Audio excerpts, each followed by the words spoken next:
दोस्तों, जब भारतीय जनता पार्टी के सबसे बड़े नेता सम्राट चौधरी, जो कि बिहार के वर्तमान उप मुख्यमंत्री हैं, अगर उन्होंने कह ही दिया है कि तेजस्वी पर नहीं बोलना है क्योंकि तेजस्वी पर बोलने से नुकसान होगा, तो तेजस्वी इस मौके को हाथ से जाने कैसे देते।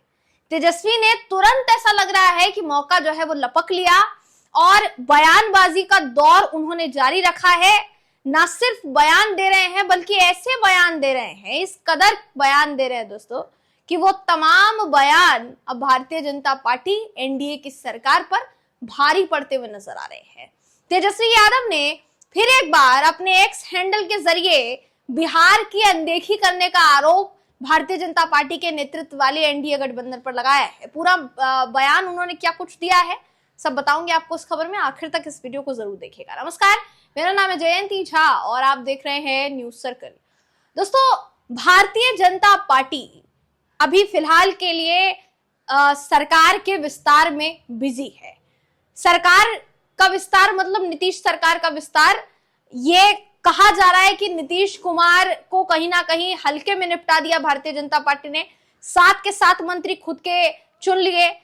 कहा गया सरकार का विस्तार हो रहा है, नीतीश सरकार का विस्तार हो रहा है। लोगों ने सोचा जदयू के भी कुछ तो मंत्री बनेंगे, लेकिन पता चलता है कि भारतीय जनता पार्टी के ही 7 के 7 मंत्री शपथ ले लेते हैं। और फिर तो यह भी पता चलता है कि नीतीश कुमार ने हामी भर दी है उन मंत्रियों की शपथ को लेकर। अब एक तरफ जहां मंत्रियों की शपथ एक बड़ा मुद्दा बना हुआ था, दूसरी तरफ अपने बयानों को कम करने का नाम नहीं ले रहे हैं तेजस्वी यादव। दोस्तों, तेजस्वी यादव एक के बाद एक बयान दे रहे हैं। इससे पहले भारतीय जनता पार्टी को, एनडीए की सरकार को आदमखोर से कंपैरिजन करके आरक्षण चोर और आरक्षण खोर बता चुके हैं। और अब उन्होंने एक और ट्वीट जो है वो किया है जिसमें कई बातें उन्होंने रखी हैं बिहार को लेकर। आपकी स्क्रीन पर इस समय वो खबर मैं आपको दिखा रही हूं, जिसके मुताबिक दोस्तों तेजस्वी यादव ने एक्स अकाउंट पर अपने लिखा कि जिस बिहार को सबसे अधिक आर्थिक मदद और विशेष राज्य के दर्जे की आवश्यकता थी, उसे फिर से भाजपा एनडीए सरकार ने केंद्रीय बजट में नजरअंदाज कर दिया। ना विशेष राज्य का दर्जा, ना रोजगार पर चर्चा, ना स्वास्थ्य सुविधाओं में सुधार पर खर्चा, ना कल कारखानों और उद्योगों की व्यवस्था, ना पलायन रोकने की कोई विस्तृत योजना, ना कोई ट्रेन और निवेश का कोई बड़ा प्रोजेक्ट, ना बाढ़ सुखाड़ जैसी आपदाओं से स्थायी समाधान के लिए विशेष आर्थिक सहायता। क्या भाजपा और उसके सहयोगी दल बिहार की आवाज यूं ही अनसुनी करते रहेंगे?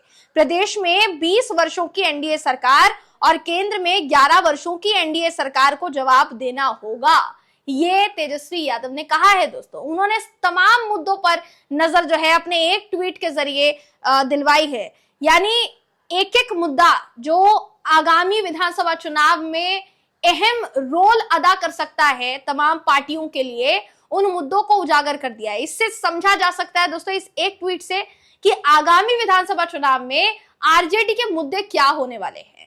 पहला, उन्होंने कहा कि बिहार को विशेष राज्य का दर्जा नहीं दिया गया। यह मुद्दा जब से नीतीश कुमार आरजेडी से एनडीए में आए हैं और उससे पहले भी यह मुद्दा हमेशा उठता रहा है। तेजस्वी यादव ने इस पर खासा जोर दिया है कि बिहार को विशेष राज्य का दर्जा देने की बात सरकार कब से कह रही है, कब से एक ही बात का रिगड़िया कटा रही है, मगर क्यों नहीं आखिर विशेष राज्य का दर्जा बिहार को दिया जाता है, ये कहा जा रहा है। दूसरा, उन्होंने कहा रोजगार पर चर्चा। रोजगार का मुद्दा भी लगातार तेजस्वी यादव उठा रहे हैं। आपने कई बयानों में उनको कहते हुए सुना होगा कि बेशक हमारी सरकार 17 महीने रही है, लेकिन हमने उतने रोजगार युवाओं को दिए जिस रिकॉर्ड को अभी तक किसी भी राज्य में भारतीय जनता पार्टी की सरकार ने ब्रेक नहीं किया है। मात्र कुछ ही वक्त में हमने कई लोगों को रोजगार मुहैया कराए, लेकिन भाजपा की सरकार जो इतने लाख रोजगार देने की बात करती है, उसने कितने रोजगार दिए उस पर तो कोई चर्चा नहीं हो रही है। यह मुद्दा भी आरजेडी की तरफ से उठाया जा सकता है। स्वास्थ्य सुविधाओं में सुधार का मुद्दा देखिए उठाया जा सकता है। कारखानों उद्योगों की व्यवस्था पर जो है सवाल खड़े जो है किए जा रहे हैं उनकी तरफ से। वहीं दूसरी तरफ पलायन रोकने की कोई व्यवस्था है कि नहीं। दोस्तों देखिए, जब किसी राज्य में विकास रुक जाता है या किसी राज्य में विकास जो है वो उतनी तेजी से नहीं होता जितनी तेजी से होने की उम्मीद होती है, तो वहां के जो लोग होते हैं, जो नौकरी की तलाश में होते हैं, जो पढ़ाई कर रहे होते हैं, जिनको चाहिए कि जॉब के स्कोप्स उनको बिहार में ही मिले, फिर वो बिहार से बाहर जाना शुरू कर देते हैं। बिहार से बाहर जाने के लिए चाहे बेशक वो पढ़ाई लिखाई के लिए हो, चाहे वो मजदूर वर्ग हो जिनको नौकरी नहीं मिलती है बिहार में, तो वो फिर शहर की तरफ अपनी निगाहें दौड़ाते हैं कि शहर जाएंगे तो शायद इसी मजदूरी का कुछ ज्यादा पैसा मिल जाएगा, जिसकी वजह से वो पलायन करना शुरू कर देते हैं। उस पलायन को रोका जाए, बिहार में ही रोजगार के ऐसे स्रोत खोले जाएं जिसकी वजह से बिहार की जनता को राज्य दर राज्य ना भटकना पड़े। इस बात पर भी कई बार तेजस्वी यादव ने जोर दिया है और फिलहाल के लिए उन्होंने इस मुद्दे से भी उस पूरे पॉइंट को उठाने की जो है कोशिश की है। दूसरी तरफ कोई ट्रेन निवेश का बड़ा प्रोजेक्ट, देखिए बीते दिनों एक खबर सामने आई थी जिसमें ये बताया गया था कि नीतीश कुमार जो है, ये जब नीतीश कुमार जी की सरकार बनी थी तो उस समय ये कहा गया एनडीए द्वारा कि करोड़ों रुपए का निवेश जो है वो आएगा बिहार में। कई समिट भी होती है जिसमें निवेश पर मंजूरी भी बनती है, सहमति भी बनती है, लेकिन उसके बाद पता चलता है कि बिहार में ऐसी कई जमीन के टुकड़े हैं जो छोटे हैं, जिसमें 50-60 से ज्यादा कोई स्टार्टअप जो है वो अपने वर्कर्स नहीं लगा सकता है। ऐसे में कोई भी इतनी कम जगह पर निवेश क्यों करना चाहेगा? तो फिर अगर बिहार में जल्द से जल्द जमीनों का इंतजाम नहीं होता है तो फिर वो दूसरे राज्यों में जो है विकल्प तलाशेंगे वही निवेशक।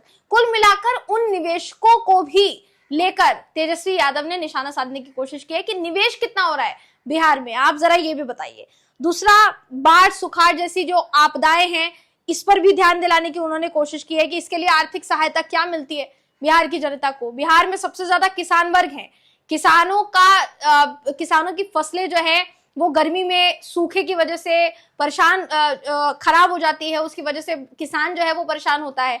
सूखा हो गया या बाढ़, जब बारिश होती है बहुत ज्यादा तो बाढ़ की स्थिति जो है बिहार में पैदा हो जाती है। लेकिन ऐसे समय में आर्थिक मुआवजे की बात जब की जाती है तो बिहार इसमें सबसे ज्यादा पिछड़ा क्यों है? आखिर बिहार की उतनी आर्थिक सहायता क्यों नहीं की जाती? इस बात पर भी जोर दिया है तेजस्वी यादव ने। कुल मिलाकर कहा जा सकता है तेजस्वी यादव एक एक मुद्दे को, एक एक पॉइंट को पकड़कर सरकार को घेरने का काम फिलहाल के लिए कर रहे हैं। दूसरी तरफ सरकार किस में बिजी है? सरकार मंत्रिमंडल विस्तार में बिजी है दोस्तों। 7 मंत्री भारतीय जनता पार्टी ने बनाए हैं। 7 मंत्रियों में पिछड़ा, अति पिछड़ा वर्ग पर भी फोकस किया गया है, सवर्ण वर्ग पर भी फोकस किया गया है। सवर्ण से 2 मंत्रियों को शपथ दिलाई गई है, बाकी के अति पिछड़ा और पिछड़ी जातियों से जो है आते हैं। ऐसे में सवाल ये उठ रहा है कि क्या भारतीय जनता पार्टी जाति आधारित मुद्दों पर ही सीमित रह जाएगी और तेजस्वी यादव जो है तमाम इन मुद्दों को उठाते हुए भारतीय जनता पार्टी को कहीं ना कहीं हार का मुंह दिखाएंगे? ऐसे अभी फिलहाल के लिए तो देखिए अंदेशा जताया जा रहा है, लेकिन बिहार में जो आगामी विधानसभा चुनाव होंगे इसमें क्या होगा क्या नहीं होगा इसका तो इंतजार ही किया जा सकता है। जब तक इलेक्शन की डेट अनाउंस नहीं हो जाती, जब तक ये जो बयानों का सिलसिला है ये और आगे नहीं बढ़ जाता, जो सवाल तेजस्वी यादव पूछ रहे हैं उस पर जब तक सरकार का जवाब नहीं आ जाता तब तक कोई कुछ नहीं कह सकता दोस्तों। क्योंकि अगर जवाब नहीं आता है तो तेजस्वी यादव और ज्यादा घेरने का काम करेंगे। तेजस्वी यादव का पलड़ा भारी रहता है बयानों के मामले में या एनडीए सरकार का, ये देखने वाली बात होगी। फिलहाल इस खबर पर आपकी क्या राय है कमेंट करके हमें जरूर बताइएगा। अगली वीडियो में आपसे फिर मुलाकात होगी, तब तक के लिए नमस्कार।